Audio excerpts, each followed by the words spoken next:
Gregor, however, had no thought of opening the door, and instead congratulated himself for his cautious habit, acquired from his traveling, of locking all doors at night, even when he was at home.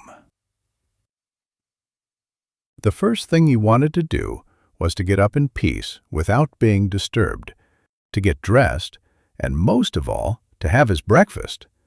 Only then would he consider what to do next, as he was well aware that he would not bring his thoughts to any sensible conclusions by lying in bed.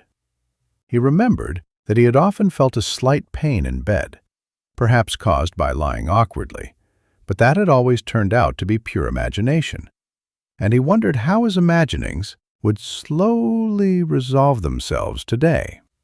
He did not have the slightest doubt that the change in his voice was nothing more than the first sign of a serious cold, which was an occupational hazard for traveling salesmen. It was a simple matter to throw off the covers.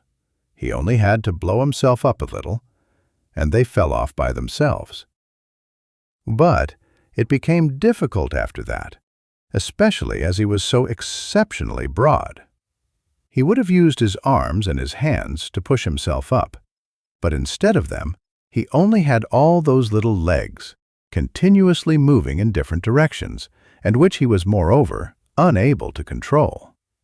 If he wanted to bend one of them, then that was the first one that would stretch itself out, and if he finally managed to do what he wanted with that leg, and then all the others seemed to be set free and would move about painfully. This is something that can't be done in bed, so don't keep trying to do it. The first thing he wanted to do was get the lower part of his body out of the bed. But he had never seen this lower part and could not imagine what it looked like. It turned out to be too hard to move. It went so slowly, and finally, almost in a frenzy, when he carelessly shoved himself forwards with all the force he could gather, he chose the wrong direction, hit hard against the lower bedpost, and learned from the burning pain he felt that the lower part of his body might well, at present, be the most sensitive. So then, he tried to get the top part of his body out of the bed first, carefully turning his head to the side. This he managed quite easily, and despite its breadth and its weight, the bulk of his body eventually followed slowly in the direction of the head.